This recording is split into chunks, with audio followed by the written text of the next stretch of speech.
And here we are in the place where you can eat, where Kelly is laid up on the sofa. As you can see, not too well at all.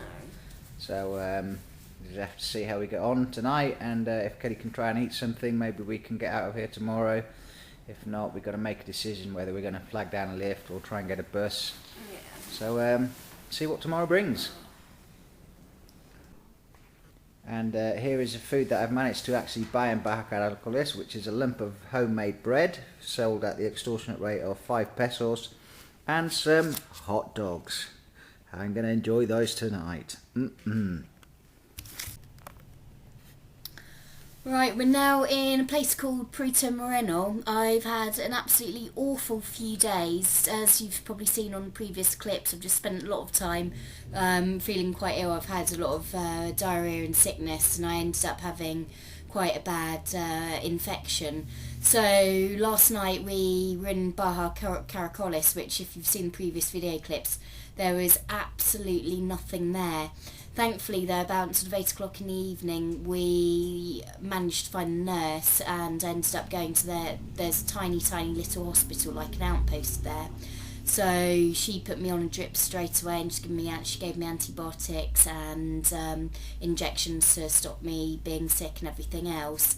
And she said that I'm not allowed to cycle for a good few days and I've got to start eating and building myself up again, which is a real shame because we had a really good, it was hard, but a really good hard 6 days on the road, and we covered quite a lot of ground on Ruta 40, and it has been an amazing experience. It was a real shame that the last night before we got to Baja Caracoles I got sick, because it would have been fantastic to have cycled all the way in.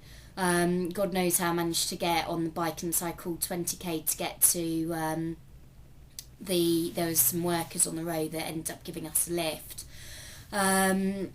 But the nurse basically said that we needed to get to Puerto Moreno, where we are now, where there's a bigger hospital here, just in case I do take a sort of turn for the worse.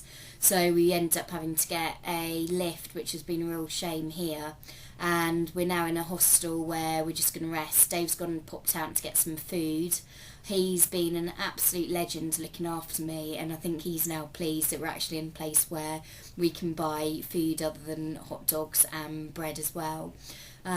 So hopefully, if all goes well, in a couple of days we're going over the Chilean border, and we're hoping to pick up the Carretera Austral, which is meant to be absolutely beautiful, as opposed to we've been cycling through windswept pampas, whereas the Carretera Austral is meant to be very green, mountains and rivers, so I'm quite looking forward to going over there.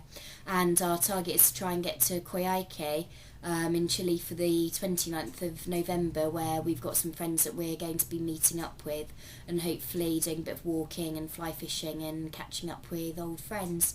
So really looking forward to the next week or two.